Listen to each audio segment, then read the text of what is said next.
नमस्कार बच्चों, इस वीडियो में हम देखेंगे क्लास 9th सामाजिक विज्ञान की त्रैमासिक परीक्षा में आए हुए ऑब्जेक्टिव क्वेश्चंस और उनसे जुड़ी हुई महत्वपूर्ण जानकारियां। तो चलिए हम सबसे पहले पेपर को देखते हैं, पेपर कैसा था। इस पेपर 75 मार्क्स का पेपर था, 3 घंटे का समय, 23 प्रश्न आए थे, जिसमें से 30 अंक के आपके वस्तुनिष्ठ यानी कि 1 अंक वाले प्रश्न थे।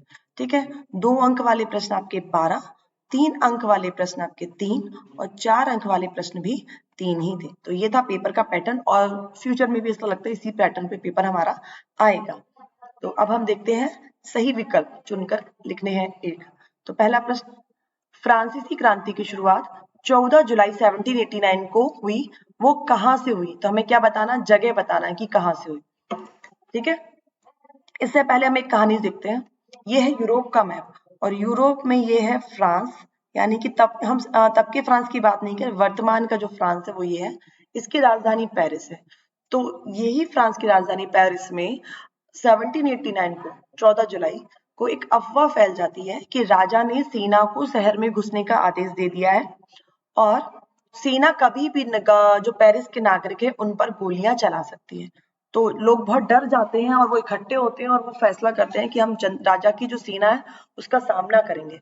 और सामना कैसे करेंगे? तो हम अपनी एक सेना बनाएंगे। सेना बना ली, अब सेना के लिए क्या चाहिए? सेना के लिए लड़ने के लिए हथियार चाहिए। हथियार कहाँ मिलेंगे? तो कहाँ मिलेंगे? राजा के किलों के मिलेंगे। तो पेरिस में पूर्व में सबसे नजदीक का एक किला था, बास्तिल का किला। तो यहाँ पर वो लोग जाते हैं और बास्तिल के किले को तोड़ते हैं, वहां के जो कमांडर उसे मार देते हैं और 7 कैदियों को वो आजाद कर लेते हैं। तो ये बास्तिल का किला है। तो हमारा सही उत्तर क्या हो जाएगा? फ्रांसीसी क्रांति की शुरुआत 14 जुलाई 1789 को हुई और कहाँ से हुई? बास्तिल के किले से हुई। एक महत्वपूर्ण चीज और याद रखना, ये जो 14 जुलाई की डेट है, इस कारण से फ्रांस में क्या बनाते हैं, 14 जुलाई को हर साल राष्ट्रीय दिवस यानी कि नेशनल डे मनाते हैं। जैसे भारत में 15 अगस्त और 26 जनवरी को हम राष्ट्रीय दिवस मनाते हैं, ऐसी फ्रांस अपना राष्ट्रीय दिवस 14 जुलाई को मनाती है। कारण आपको पता ही है। प्रश्न दूसरा देखिए, भारत में वयस्क मताधिकार, मताधिकार मत मतलब होता है वोट, अधिकार मतलब होता है वोट देने का अधिकार। आप कितने साल के हो जाओगे तब आपको वोट देने का अधिकार है? कितने साल के हो जाओगे तब? 18 साल के। लेकिन पहले ऐसा नहीं था। जब हमारा संविधान बना था तब उस समय 21 वर्ष की आयु जब व्यक्ति पा लेता तब उसको वोट देने का अधिकार मिलता था। अब लेकिन वर्तमान में इसे घटा करके 18 वर्ष कर दिया गया है। तो ये जो सुधार हुआ है संविधान में, जो संशोधन हुआ है, वो बताना है कौन से नंबर का संशोधन है। तो इसको जानने से पहले थोड़ा संविधान के बारे में भी हम जानते हैं। ये है हमारे भारत के संविधान यानी कि कॉन्स्टिट्यूशन ऑफ इंडिया। ठीक है, ये क्या है? इसमें भारत के सबसे बड़े विधान या फिर हम कह सकते हैं जो कानून है देश को चलाने के, वो लिखे हैं। अगला सवाल, ये कानून लिखे किसने हैं? किसने बनाया इसको? तो इसको बनाया है भारत की संविधान सभा ने। ठीक है, भारत की संविधान सभा ने भारत के संविधान को बनाया। अगला सवाल, कब बनाया? तो ये कब बन के तैयार हुआ? तो ये बन के तैयार हुआ 26 नवंबर 1949 को। सीधे सीधे क्वेश्चन आएगा, भारत का संविधान कब बना या भारत का संविधान कब पारित हुआ? तो आप उत्तर में 26 जनवरी नहीं लिखेंगे, उत्तर लिखेंगे 26 नवंबर। 26 नवंबर 1949 को भारत का संविधान बना और वो बन के प्रभावी यानी कि लागू कब हुआ? तो वो लागू होता है 2 महीने बाद, 26 जनवरी 1950 को पूरे भारत में वो लागू होता है। ठीक है, तो ये जो 26 नवंबर की जो डेट है, इस डेट को हम हर साल क्या करते हैं? संविधान दिवस मनाते हैं। संविधान दिवस, क्योंकि हमारा संविधान बना इस तारीख को, तैयार हुआ। और लागू कब हुआ?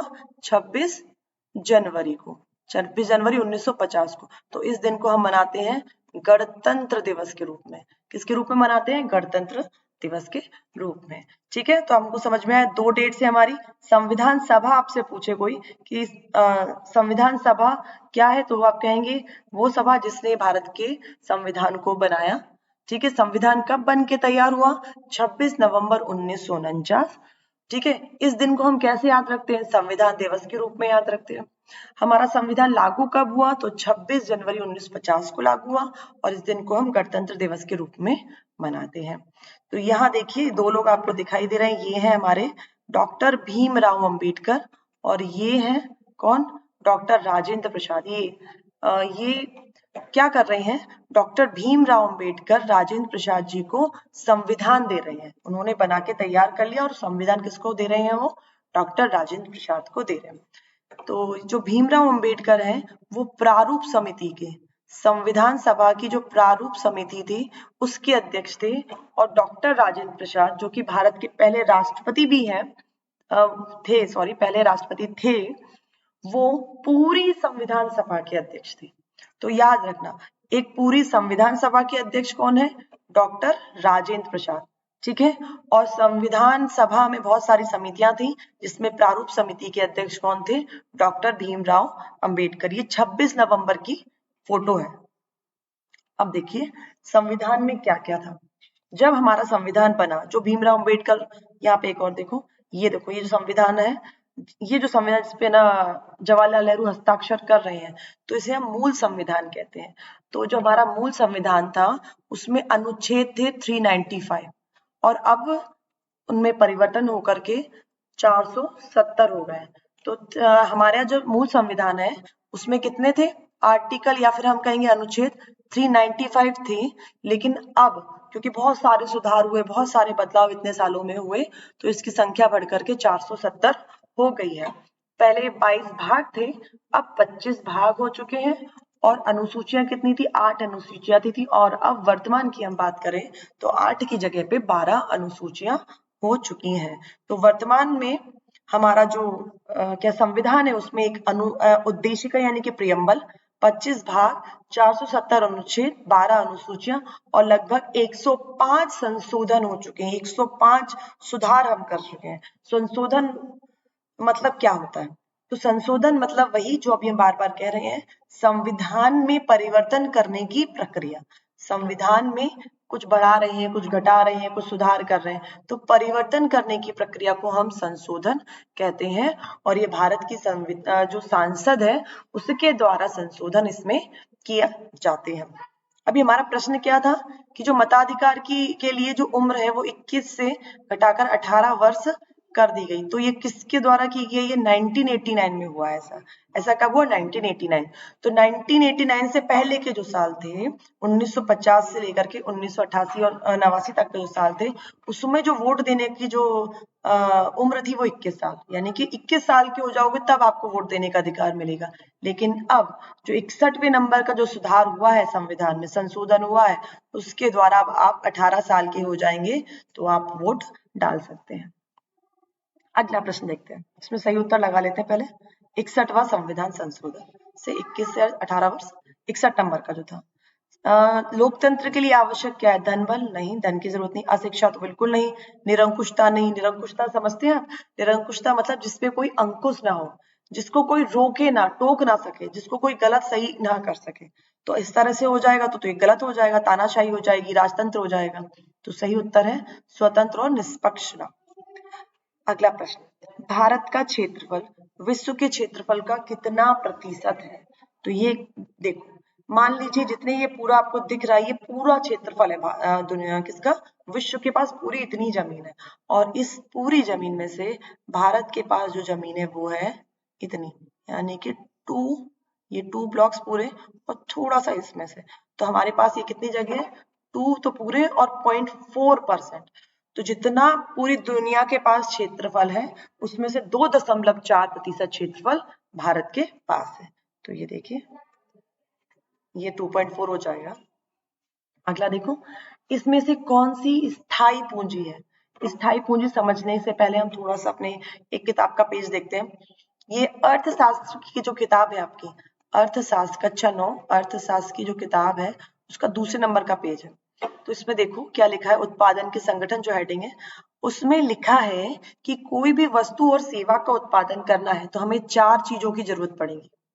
कोई भी वस्तु या सेवा के उत्पादन के लिए 4 चीजें। तो पहली है, सबसे पहली है भूमि। मान लीजिए आपको कोई भी काम शुरू करना है या कोई वस्तु का निर्माण या सेवा का निर्माण करना है, तो आपको दो चीजें हम ले लेते हैं, हम एक ले लेते हैं उदाहरण स्कूल का, एक हम उदाहरण ले लेते हैं चिप्स की फैक्ट्री का। तो आपको अगर चिप्स की फैक्ट्री डालना है तो आपको कोई जगह तो चाहिए होगी जहाँ पे अपनी फैक्ट्री लगाओगे, जहाँ पे आप मशीनें लगाओगे। और आपको स्कूल भी खोलना है तो आपको कोई जगह तो चाहिए, हवा में तो बच्चे नहीं पढ़ाओगे। तो सबसे पहली चीज है, हमें कोई भी काम शुरू करना है, चाहे हमको परिवहन का काम करना है तो गाड़ी खड़ी करने के लिए जगह चाहिए होगी, बैंक का काम करना है तो बैंक के लिए दुकान खोलना है, तो सबसे पहली चीज वस्तु और सेवा के उत्पादन में हमको भूमि की जरूरत पड़ती है। फिर उसके बाद अन्य प्राकृतिक संसाधन। दूसरे नंबर पे आ जाएगा आपका श्रम। ठीक है, श्रम मतलब उसमें काम करने वाले लोग। अगर आलू की फैक्ट्री आप डाल रहे हो, चिप्स की फैक्ट्री, तो उसमें काम करने वाले लोगों की जरूरत पड़ेगी। स्कूल है तो स्कूल में पढ़ाने वाले टीचरों की जरूरत पड़ेगी। दूसरे नंबर पे आता है श्रम। तीसरे नंबर पे आती है आपकी इंपॉर्टेंट चीज, भौतिक पूंजी। ठीक है, भौतिक पूंजी मतलब जो लागत लगेगी उसमें। तो दो तरह की पूंजी होती है। पहली पूंजी होती है स्थायी पूंजी और दूसरी होती है कार्यशील पूंजी। अब यहाँ समझो, भौतिक पूंजी, ठीक है, भौतिक पूंजी वो होती है जो हम एक बार खरीद लें और फिर वो हमारे सालों साल हमारे साथ काम चलती रहे, तो वो उसको कहेंगे हम नहीं सॉरी, उसको कहेंगे हम स्थायी पूंजी। भौतिक पूंजी का स्थायी पूंजी यानी कि हमने एक बार ले लिया, वो हमारे साथ है परमानेंटली हमारे पास। जैसे स्कूल है, स्कूल के लिए हमको क्या चाहिए, टेबल कुर्सी चाहिए, पंखा है, ब्लैक बोर्ड है, भवन है। तो ये सारी चीजें क्या हो जाएंगी, आपकी स्थायी पूंजी। फिर कार्यशील पूंजी में क्या आ जाएगा आपका, कार्यशील पूंजी में आ जाएगी आपकी चौक। आपने ले ली, अब एक चौक सालों साल तो नहीं चलेगी, आपने यूज करी, खत्म होगी, फिर मंगाइए। पेपर है, तो ये काय में जाएंगे, कार्यशील पूंजी में जाएंगे। और जो नगद रुपए होता है, जो पैसे हैं, रुपए, वो भी कार्यशील पूंजी में जाते हैं। तो स्थायी पूंजी के उदाहरण देख लीजिए, औजार, मशीन, भवन, जनरेटर, टरबाइन, कंप्यूटर, प्रिंटर। और अगर आपने चिप्स की फैक्ट्री खोली है तो उसमें भगोने, उसमें छुरी, और आपके क्या बोलते हैं, स्टेपल करने की मशीनें, और उबालने वाली गैस, वो काय में जाएंगी, आपकी स्थायी पूंजी में। एक बार खरीदी, अब कई सालों तक चल रही है। कार्यशील पूंजी में जाएगा किसी भी फैक्ट्री का कच्चा माल, नगद रुपए। ठीक है, तो अभी देखो, यंत्र काय में जाएंगे, स्थायी पूंजी है, कंप्यूटर भी स्थायी पूंजी है, भूमि भी स्थायी पूंजी है।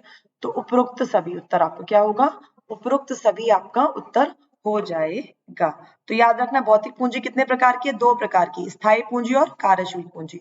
ठीक है, हमने चार चीजें बोली थी। तो पहला हो गया भूमि, दूसरा हो गया भौतिक पूंजी, नहीं दूसरा श्रम, तीसरा भौतिक पूंजी, और चौथा हो जाएगा आपका मानव पूंजी। तो ये चार चीजें किसी भी वस्तु और सेवा के उत्पादन के लिए आवश्यक होती है। नेक्स्ट क्वेश्चन देखो, इनमें से कौन एक गैर कृषि कार्य है। मेरे हिसाब से ये प्रश्न गलत आया है, क्योंकि देखो पेज नंबर फर्स्ट के जो अर्थशास्त्र किताब है वहीं पे लिखा हुआ है कि खेती के उत्पादन गतिविधि है, और जो गैर कृषि कार्य क्रियाएं कही जाती वो क्या क्या है, लघु विनिर्माण, परिवहन और दुकानदारी। तो लघु विनिर्माण, परिवहन, दुकानदारी तीनों ही गैर कृषि कार्य हैं, और यहाँ पे पूछ रहे हैं वो एक गैर कृषि कार्य। तो सवाल होना चाहिए थी, इनमें से कौन एक गैर कृषि कार्य नहीं है, नहीं है होना चाहिए था, कौन सा नहीं है। तो दुकानदारी है, लघु स्तरीय विनिर्माण है, परिवहन है, फसलें उगाना नहीं है। तो हमारा सही उत्तर होता फसलें उगाना, क्योंकि सवाल गलत है तो आप कुछ भी करेंगे तो आपको नंबर मिलने चाहिए। अब हम देखते हैं रिक्त स्थान। भारत में वोट डालने की उम्र 18 वर्ष। ठीक है, 18 वर्ष अभी हमने देख ही लिया, पहले 21 वर्ष थी 89 से पहले, लेकिन अब 18 वर्ष हो गई। आंग सान सू की, ये पूरा नाम है, आंग सान सू की नाम है, वो किस देश की थी, तो इनके बारे में देख लेते हैं।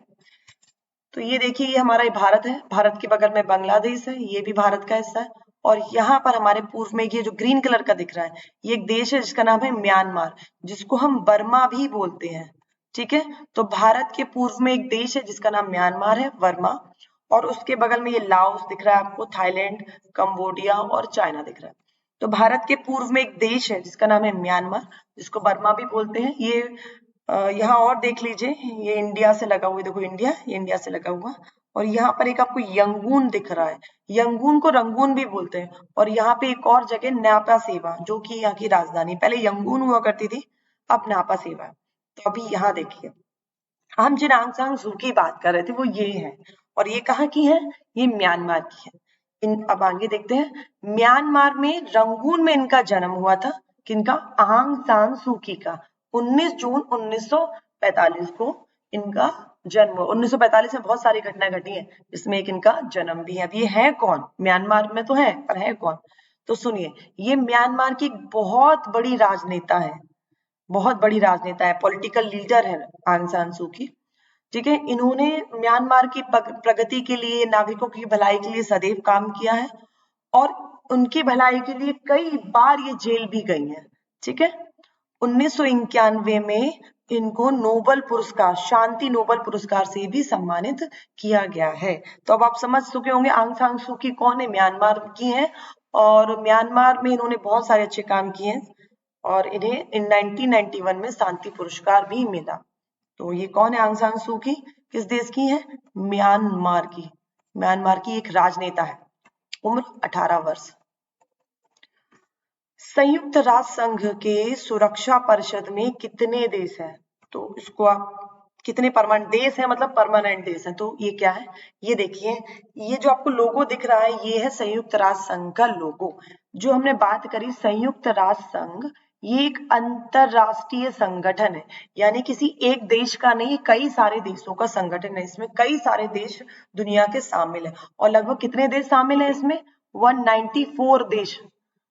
जो संयुक्त राष्ट्र का जो संघ है, इसमें लगभग 194 देश शामिल है।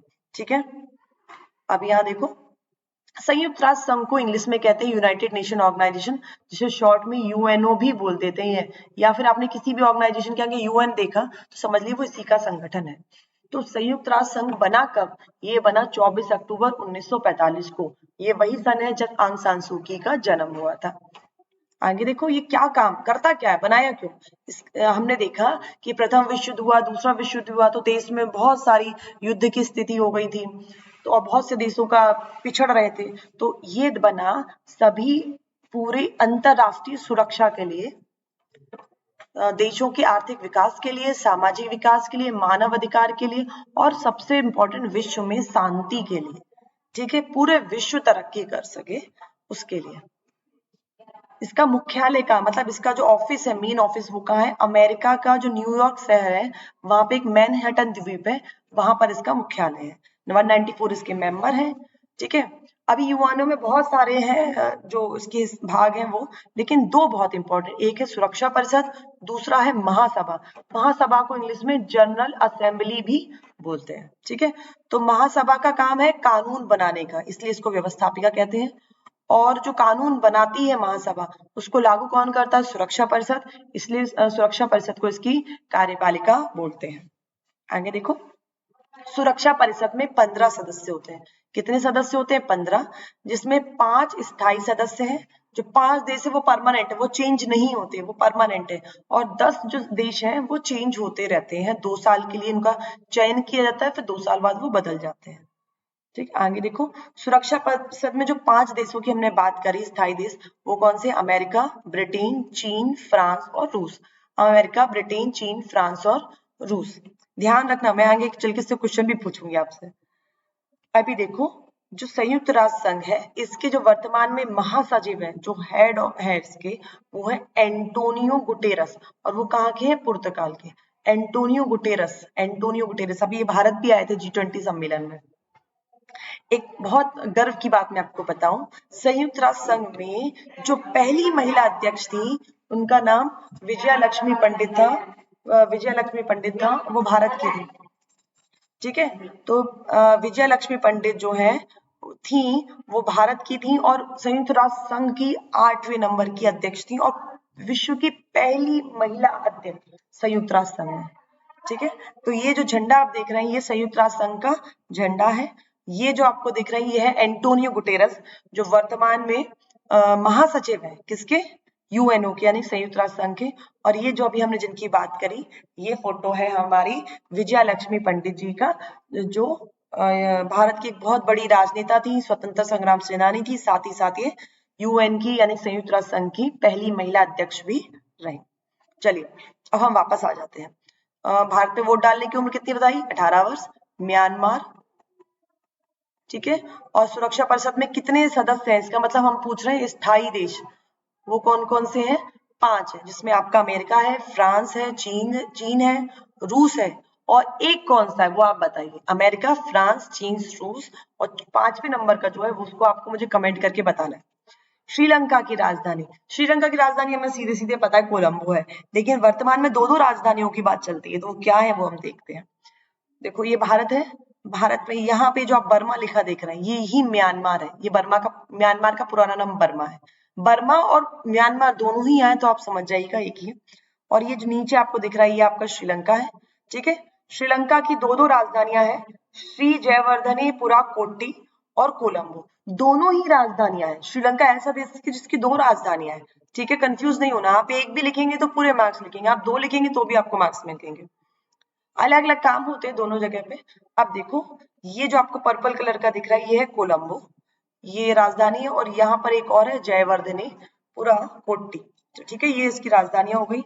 और ये है कहाँ का, श्रीलंका का झंडा, शेर तलवार लिए पकड़े खड़े, आपको कोई भी झंडा दिखे तो समझ जाइएगा ये किसका झंडा है, श्रीलंका का। तो श्रीलंका की राजधानी कोलंबो भी लिख सकते हैं और आप लिख सकते हैं जयवर्धने कोट्टी, और आप दोनों भी लिख सकते हैं।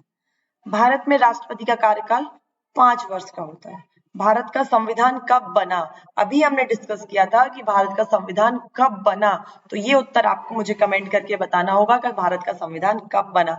लागू हुआ 26 जनवरी 1950 को, और बना कब ये आप बताएंगे। सत्य असत्य देखते हैं।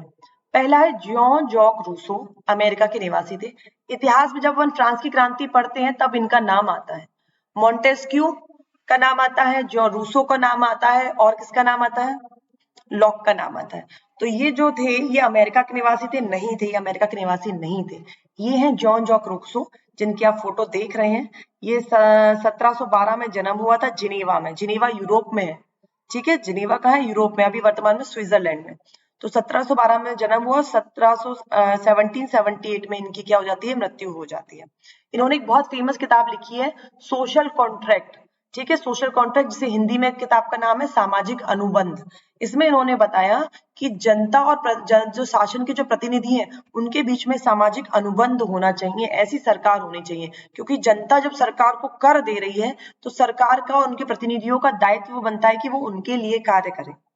तो ये जो जॉन जॉक रूसो थे जिन्होंने सामाजिक अनुबंध या इंग्लिश में कहे सोशल कॉन्ट्रैक्ट नाम की किताब लिखी, वो शासन की जो पुरानी पद्धति थी उसको वो विरोधी थे, वो चाहते थे कि लोकतांत्रिक व्यवस्था को अपनाया जाए। तो ये कहाँ पे रहे, यूरोप में ही रहे, अमेरिका के निवासी नहीं है, तो हमारा ये जो होता है असत्य हो जाएगा। अगला, दुनिया का सबसे बड़ा लोकतांत्रिक देश भारत है, सभी को पता है भारत ही है। पॉलिटिक्स के रचयिता कार्ल मार्क्स है, नहीं है। तो फिर सवाल है पॉलिटिक्स के रचयिता कौन थे और कार्ल मार्क्स कौन थे और इन्होंने कौन सी किताब लिखी, तो समझते हैं। तो देखिए ये जो पॉलिटिक्स नाम की जो किताब है उसको लिखा है अरिस्टोटल ने, इनको अरस्तु भी बोलते हैं, और ये यूनान के दार्शनिक थे। जो आपको ये दिख रहे हैं ये है अरिस्टोटल, या फिर इनको अरस्तु भी कहा जाता है, और ये एक यूनान के दार्शनिक थे, वैज्ञानिक थे, रिसर्च करता थे। इन्होंने कईयों सारी किताबें लिखी थी, लगभग 100-400 के लगभग किताबें लिखी, ठीक है। ये इनके जो ये प्लेटो के शिष्य थे और सिकंदर महान के ये गुरु थे। अभी थोड़ा टफ हो रहा है, यहाँ पे समझते हैं। तो अरिस्टोटल थे इनका, यानी कि अरस्तु नाम था। 384 ईसा पूर्व, कोई मुझे बताएगा क्या कमेंट में कि ईसा पूर्व क्या होता है, ठीक है। उसमें उल्टी डेट्स क्यों चलती है, क्योंकि देखो जन्म हो रहा है 84 में और मृत्यु कब हो रही है उनकी 22 में, ऐसा क्यों, ये कोई बताएगा, ठीक है। ग्रीस के सेगेटिरस में इनका जन्म हुआ था, इनकी पत्नी का नाम पीथियस था और इनके गुरु थे प्लेटो। तो अभी हमने देखा कि अरिस्टोटल के गुरु कौन है, प्लेटो, अरस्तु जिन्हें हम कहते हैं, और इनके शिष्य थे सिकंदर महान। तो हम एक समझ लेते हैं। सबसे पहले इन्हें देखिए, ये है सुकरात, इनको जहर दे, उनको ना जो सभा थी वहां की ग्रीस की, उसमें उनको जहर दिया गया था, जहर पिया था इन्होंने और इनकी मृत्यु थी। सुकरात, क्योंकि इनके विचारों से उस समय लोग सहमत नहीं हुआ करते थे। तो सुकरात थे। सुकरात के शिष्य थे प्लेटो। सुकरात के शिष्य कौन थे, प्लेटो, और प्लेटो के शिष्य है अरस्तु, देखिए जिन्हें अरिस्टोटल भी बोला जाता है।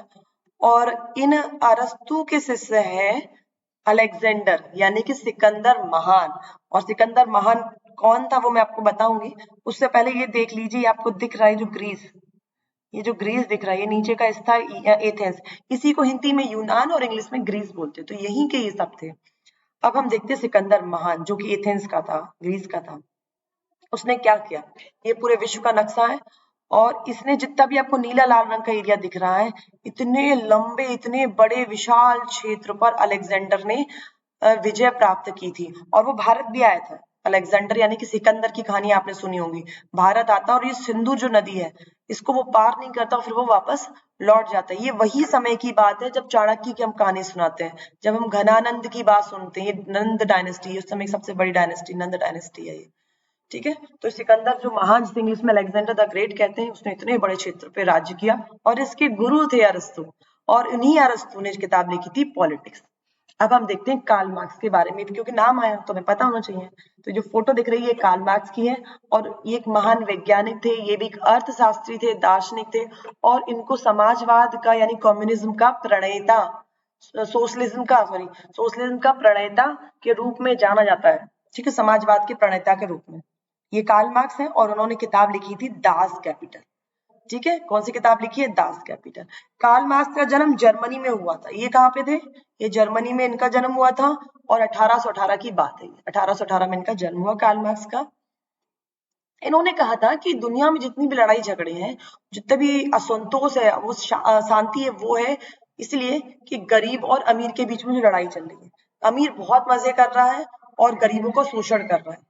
तो उसके कारण क्या है, अमीर और गरीब में, जो कि हम फ्रांस की क्रांति में भी देखते हैं, जो राजा लुइस होते हैं वो अपनी जनता पे ध्यान नहीं देते, जनता को खाने के लिए भी नहीं बचता, तो फिर वो परिवर्तन आता है, ठीक है। मार्क्स ने कहा था कि सारे मजदूर एक हो जाओ, तुम्हारे पास होने को कुछ भी नहीं है सिवाय अपनी जंजीरों के। तो इनका बहुत बड़ा कोट्स है, ठीक है। और ये कहते हैं कि लोग क्या कहेंगे ये सोचकर अपने जीवन का जुनून को मत छोड़ना। मतलब तुम अपनी जिंदगी में क्या करना चाहते हो, लोग आप पे अगर हंसते हैं आपके जुनून को सुन करके, तो आप उन्हें हंसने दीजिए, कहते हैं कहने दीजिए, आपको जो करना है वो आपको करना है। तो 1818 से 1883 तक रहने वाले कार्ल मार्क्स, इन्होंने एक बहुत फेमस किताब लिखी है दास कैपिटल। तो वापस आते हैं, इसको क्रॉस कर दीजिए, ये राइट था, ये भी क्रॉस है। पॉलिटिक्स किसने लिखी? अरस्तु ने। और कार्ल मार्क्स ने कौन सी लिखी थी? Das Kapital. भारत के प्रथम राष्ट्रपति डॉक्टर राजेंद्र प्रसाद उत्तर प्रदेश के थे? नहीं थे, ये बिहार से थे। थोड़ा इनके बारे में जानते हैं, जब इतना पढ़ रहे हैं तो इनको कैसे भूल जाते हैं। डॉक्टर राजेंद्र प्रसाद भारत के पहले राष्ट्रपति और साथ ही साथ पूरी संविधान सभा के अध्यक्ष, ठीक है। ये कब तक रहे हैं राष्ट्रपति? 1950 से 1962 तक ये भारत के राष्ट्रपति रहे हैं। इनका जन्म हुआ है 1884 में और इनकी मृत्यु हुई है 1963 में। 1884 में जन्म है, 1963 में इनकी मृत्यु हो जाती है। भारत के पहले राष्ट्रपति और महान स्वतंत्रता संग्राम सेनानी भी थे। इनका जन्म हुआ है बिहार के सिवना जिले में, जीरादेई में, ठीक है। तो ये बिहार में इनका जन्म हुआ। बिहार में जो चंपारण आंदोलन हुआ उसमें इन्होंने बहुत बड़ी भूमिका निभाई। इन्होंने पढ़ाई भी बिहार में की और बाद में जाकर के बिहार के पटना में ये नेशनल कॉलेज शुरू करते हैं। इन्होंने बहुत सारी किताबें लिखी हैं, जिसमें से है चंपारण में सत्याग्रह, इंडिया डिवाइडेड, इनकी आत्मकथा जिसका नाम है आत्मकथा, आप लोग को समय मिले तो जरूर पढ़ना, महात्मा गांधी और बिहार, और बापू के कदम। तो ये सारी राजेंद्र प्रसाद जी के साथ है। ये इनकी, क्योंकि हम ज्यादातर इनको टोपी में साइड देखते हैं, ये इनका फ्रंट का चेहरा है और ओरिजिनल फोटो। अब हम देखते हैं सही जोड़ियों का मिलान। Nelson Mandela, doctor Nelson Mandela कौन थे? कोई बताएगा? कहाँ से थे? नहीं पता? तो चलिए थोड़ा सा देख लेते हैं। ये है नेल्सन मंडेला, ठीक है। 2008 की इनकी फोटो है ये, और ये दक्षिण अफ्रीका के राष्ट्रपति हैं, ठीक है। राष्ट्रपति तो बहुत से रहे दक्षिण अफ्रीका के, लेकिन पहले अश्वेत राष्ट्रपति हैं, जो कि 1994 में बने और 99 तक इन्होंने काम किया, ठीक है। तो नेल्सन मंडेला जी का जन्म 1918 में हुआ, इनकी मृत्यु 2013 में होती है। ये पहले अश्वेत राष्ट्रपति हैं। इन्होंने रंग भेद का विरोध किया। रंग भेद क्या है मैं भी बताऊंगी। और विरोध के कारण 27 साल तक ये जेल में रहे। वहां पे इन्होंने कोयले की खदान में काम किया, 27 सालों तक जेल में रहे।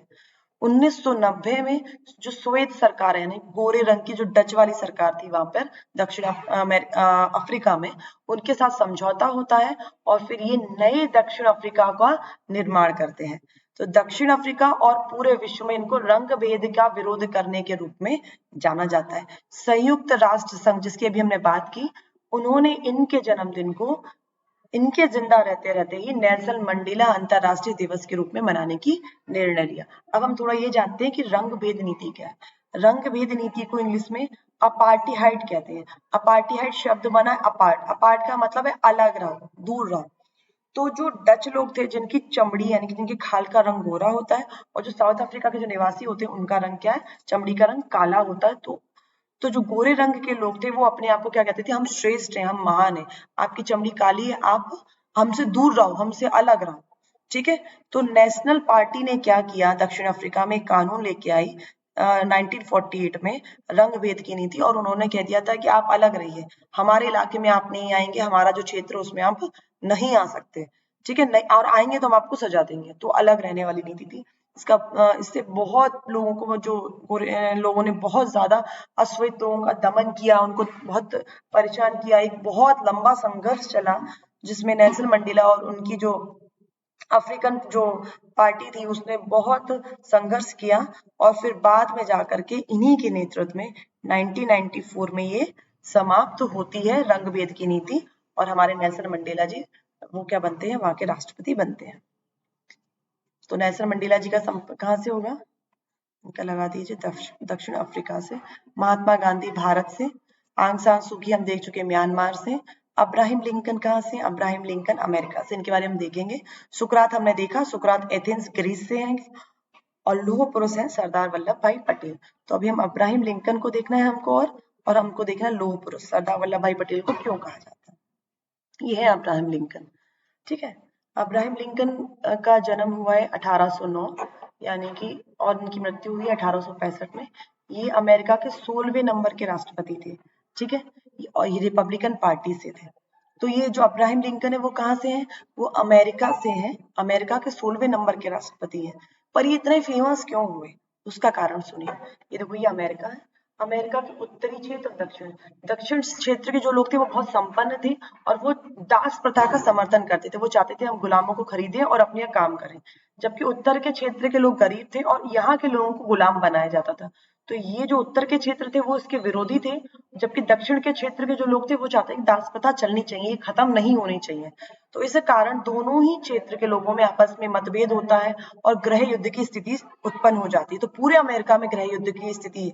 तो ये जो अब्राहम लिंकन है वो क्या करते हैं, अमेरिका में दास प्रथा को खत्म करते हैं और इस गृह युद्ध को भी वो समाप्त करते हैं, और फिर वहां के वो राष्ट्रपति बनते हैं। तो इस तरह से अमेरिका में की जो राजनीति है, अमेरिका में जो गृह युद्ध समाप्त करने का, जो बहुत ही बेकार प्रथा दास प्रथा खत्म करने का श्रेय अब्राहम लिंकन को जाता है। इन्होंने एक बहुत ही फेमस कोट कहा था।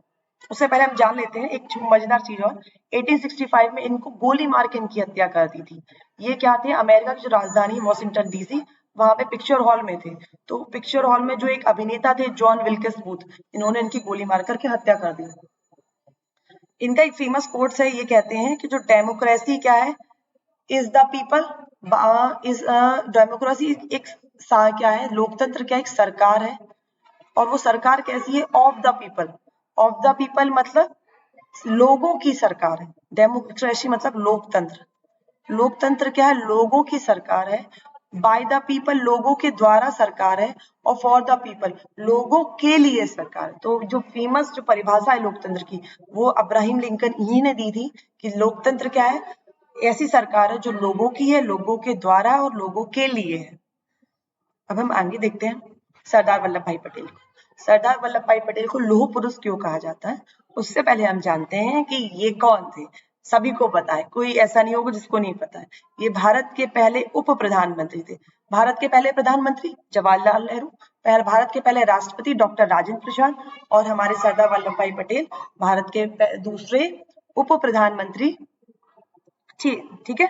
इनका कार्यकाल कब से रहा है, 1947 से 1950 तक इनका कार्यकाल रहा है। अभी हम आगे देखते हैं। इनके पास सिर्फ उप प्रधानमंत्री का काम नहीं था, बल्कि इनके पास गृह मंत्रालय का कार्य भी था, ठीक है। तो जो हमारे सरदार वल्लभ भाई पटेल है, उनका जन्म 1875 में बम्बई के नाडियाड में हुआ, और इनकी मृत्यु हुई है 75 साल की उम्र में 1950 बम्बई में ही, ठीक है। तो इनसे जुड़ी बहुत सारी चीजें हैं जिन्हें हम पढ़ेंगे तो एक पूरा वीडियो बन सकता है, लेकिन हम महत्वपूर्ण चीजों को जानते हैं। सबसे पहला खेड़ा संघर्ष। खेड़ा संघर्ष जो 1918 में हुआ था, गुजरात में हुआ था। वहां पे किसानों पे अकाल सूखा पड़ जाने के बाद भी जो जो ब्रिटिश सरकार थी वो क्या कर रही थी, कर ले रही थी, तो उस कर को माफी के लिए आंदोलन किया गया था, खेड़ा संघर्ष गुजरात में। ठीक है। दूसरा बरदौली सत्याग्रह, ठीक 10 साल बाद फिर से गुजरात में होता है। और ये क्या होता है, यहाँ पे जो सरकार है, ब्रिटिश सरकार, उसने जो कर था, टैक्स था, वो बहुत बढ़ा दिया था, 30 गुना लगभग बढ़ा दिया था। तो वहां के उसमें लोग विरोध करते हैं, जिसमें सरदार वल्लभ भाई पटेल उनके मुखिया के रूप में, उनके सरदार के रूप में आंदोलन करते हैं। तो यहाँ की महिलाएं सरदार वल्लभ भाई पटेल को इसी बरदौली सत्याग्रह के दौरान सरदार की उपाधि देती हैं, कहती हैं कि आप हमारे सरदार हो, आप हमारे मुखिया हो। तो दो संघर्ष याद रखेंगे, खेड़ा संघर्ष और बरदौली सत्याग्रह। तीसरा जो बहुत ज्यादा इंपॉर्टेंट इनके साथ जुड़ा है, उन्होंने क्या किया, भारत के एकीकरण में बहुत बड़ी भूमिका निभाई। और जिस मजबूती से इन्होंने भारत का एकीकरण किया, इसी कारण से इन्हें भारत का लौह पुरुष भी बोला जाता है। ठीक है। जब भारत आजाद हुआ तब भारत में 562 देसी रियासत, यानी लगभग 40% देसी रियासतों का मतलब जिनका कोई राजा या कोई नवाब के अधिपत्य में थी वो, तो इन्होंने उनको भारत रियासत में शामिल किया। लेकिन 3 जो देसी रियासतें थी उन्होंने बड़ी दिक्कत की, जम्मू कश्मीर, जूनागढ़ और हैदराबाद। हैदराबाद के लिए तो इन्होंने पोलो ऑपरेशन चलाया और सेना भेजी। ठीक है। बाकी आप इन तीनों को किस तरह से सरदार वल्लभ भाई पटेल ने भारत में शामिल किया और क्यों और क्या रणनीति रही, वो आप लोग पढ़िएगा। अभी हम यहाँ कुछ और चीजें देखते हैं। ये देखिए, ये है ये इनकी फोटो तब की, जब बरदौली सत्याग्रह हो रहा था 1928 की। और ये है ये है इनकी मूर्ति जो कि गुजरात में बनी है, और इसको कहते हैं स्टेच्यू ऑफ यूनिटी, यानी कि एकता की प्रतिमा। ठीक है। एकता की प्रतिमा कहते हैं, यानी कि स्टेच्यू ऑफ यूनिटी। ठीक है। इसके साथ साथ 31 अक्टूबर को भारत में राष्ट्रीय एकता दिवस भी मनाया जाता है, जो कि इनका जन्मदिन है। अगला हम देख लेते हैं हमारे कितने प्रश्न, हमारे सारे प्रश्न हो चुके हैं। अब हम देखते हैं एक वाक्य में उत्तर देना है। पहला प्रश्न है, सुएज नहर किन 2 सागरों को जोड़ती है? तो किन 2 सागरों को जोड़ती है, कहाँ ये सुएज नहर? देखिए, ये पूरे विश्व के नक्शे में यहाँ पर इस जगह, ये अफ्रीका है, ये अफ्रीका है, और ये क्या है, एशिया है। तो यहाँ पर क्या है, सुएज नहर है। ठीक है। और ये कब बनी, 1869 में बनी। और ये किन 2 सागरों को जोड़ती है, मेडिटेरियन और रेड सी, यानी कि भूमध्य सागर और लाल सागर को जोड़ने का ये काम करती है। यहाँ थोड़ा सा और डिटेल में देखेंगे, ये है भूमध्य सागर और ये लाल सागर, और यहाँ पर आपकी सुएज नहर है। तो ये इन दोनों सागरों को जोड़ने का काम करती है। यहाँ और पिक्चर में देखिए, ये है सुएज नहर का पिक्चर। तो ये कहीं कहीं ये जो जहाज आपको निकलते हुए जा रहे दिखाई दे रहे हैं, सुएज नहर, और कहीं कहीं पे बहुत ज्यादा सक्रिय हो जाती है कि एक बार में एक जहाज ही निकल पाता है। ठीक है। तो हमारा उत्तर क्या हो जाएगा, सुएज नहर किन 2 सागरों को जोड़ती है? तो भूमध्य सागर ऊपर की साइड, और नीचे कौन सा है, लाल सागर। ठीक है। भूमध्य सागर और लाल सागर को जोड़ने का काम करती है। अगला प्रश्न, भारत की सबसे लंबी तटरेखा कौन सी है? तो भारत की सबसे लंबी तटरेखा है गुजरात की तटरेखा, गुजरात। इसका उत्तर क्या हो जाएगा, गुजरात। गुजरात के लिए मैं एक ट्रिक इस्तेमाल करती हूँ, शेर गिरा गुजरात में। वो इसलिए करती हूँ कि गुजरात में शेर पाए जाते हैं, और यहाँ पर इस जगह पे गिर राष्ट्रीय उद्यान है, इसमें शेर पाए जाते हैं। और इस यहाँ मान लीजिए इसकी आंख हो गई, ये शेर का ऊपर का जबड़ा और ये नीचे का जबड़ा है, इसके बीच में,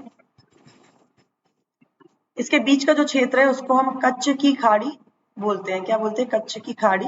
तो ऊपर का शेर का जबड़ा और नीचे बीच में जो होता है उसे हम कच्छ की खाड़ी कहते हैं। ऐसा कह सकते हैं शेर के मुंह में कच्छ से कोई चीज खा ली। ठीक है। नेक्स्ट क्वेश्चन है, नेक्स्ट क्वेश्चन है हमारा, अंडमान निकोबार द्वीप समूह कहाँ है? तो ये यहाँ पर जो आपको डॉट डॉट डॉट से दिखाई दे रही है, ये है हमारा अंडमान निकोबार द्वीप समूह, और ये है बंगाल की खाड़ी में। ठीक है। तो अंडमान निकोबार द्वीप समूह बंगाल की खाड़ी में, और लक्षद्वीप द्वीप समूह है वो है अरब सागर में। ठीक है, अरब सागर में। तो इस तरह से याद रखें। कैसे याद रख सकते हैं, याद रखना, आ से होता है अरब और आ से होता है अंडमान, तो 2 आ को हम एक साथ नहीं करेंगे। अंडमान को कभी भी अरब सागर में नहीं, तो अंडमान निकोबार कहाँ जाएगा, बंगाल की खाड़ी में। लक्षद्वीप जाएगा आपका अरब सागर में। अगला क्वेश्चन है खादर, इसे हम बाद में देखेंगे। उससे पहले देखते हैं भारत का एकमात्र सक्रिय ज्वालामुखी का नाम क्या है? तो जो भारत का एकमात्र सक्रिय ज्वालामुखी है उसका नाम है बैरन। क्या नाम है, बैरन ज्वालामुखी, और वो कहाँ है, ये अंडमान निकोबार जो हमने देखा उसके पास में ही, यहाँ पर इधर, यहाँ पे एक टापू सा निकला है, आइलैंड है, उस पर हमारा जो बैरन मिलता है वो पाया जाता है, बैरन। तो ये देख लीजिए टापू है अंडमान निकोबार के पास में, यहाँ पे आपको दिख रहा है ये बैरन ज्वालामुखी है, ठीक है। अब अगला प्रश्न देखिए, खादर क्या है। खादर खाद से बना है, तो इसको हम पूरा प्रोसेस ही समझ लेते हैं। ये हिमालय है, हिमालय से क्या नदी निकलती है, ठीक है।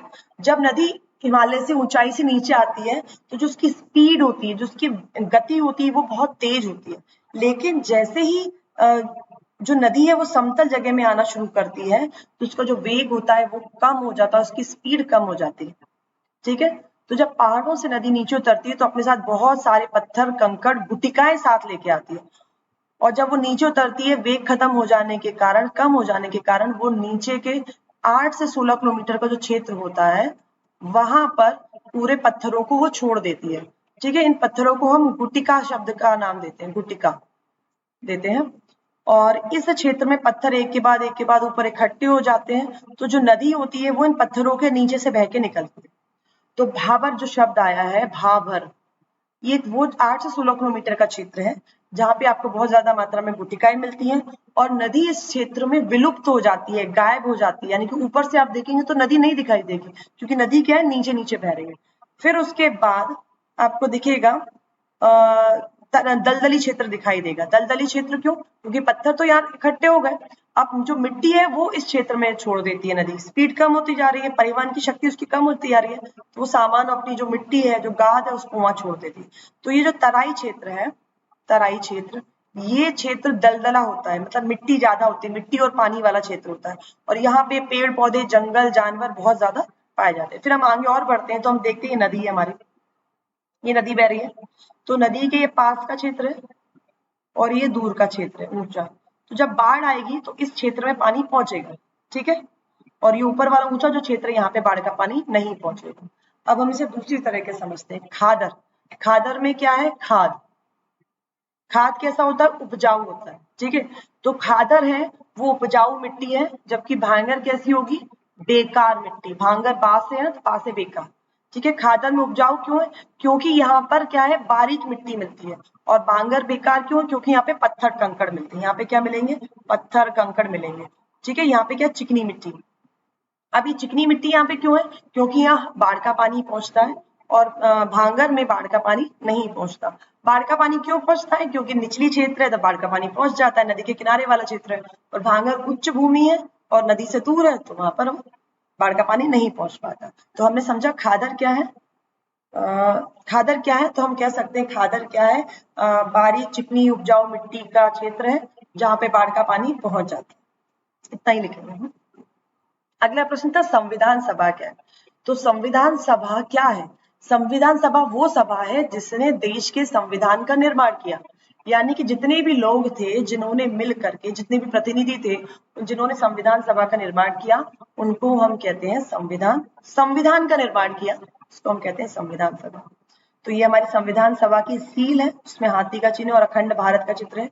एक सदनीय थी, ये कब बनी, इसकी स्थापना हुई 6 दिसंबर 1946 को, और ये भंग हुई 1950 को, 24 जनवरी 1950 को ये भंग हो जाते हैं। इसने अपना काम शुरू किया 1 दिसंबर 1946 को, इसने अपना काम करना शुरू किया। इसके जो अस्थायी अध्यक्ष थे, ठीक है, अस्थायी अध्यक्ष थे इसके सच्चिदानंद सिन्हा। फिर इसके स्थायी अध्यक्ष चुने जाते हैं डॉक्टर राजेंद्र प्रसाद। प्रारूप समिति के अध्यक्ष हम देख चुके हैं भीमराव अम्बेडकर, और SCF, ठीक है, और संविधान सलाहकार इसके रहे BN राव, ठीक है। आगे देखिए, संविधान सभा की प्रमुख बैठकें हुई पहली 9 दिसंबर को, जिसमें हमारे सच्चिदानंद सिन्हा को अस्थायी अध्यक्ष आए सच्चिदानंद सिन्हा, स्थायी अध्यक्ष आए तो डॉक्टर राजेंद्र प्रसाद, ठीक है। तो इसने कितने समय काम किया याद रखने वाली बात नहीं है, पर आप पढ़ लिए 2 साल 11 महीने 18 दिन इसने काम किया, और ये पिक्चर है हमारी संविधान सभा की। तो थैंक यू वेरी मच। आपको कोई दिक्कत हो, सवाल हो तो आप पूछ सकते हैं, कुछ सही गलत लगे तो आप मैसेज कर सकते हैं, कमेंट कर सकते हैं। Thank you for watching.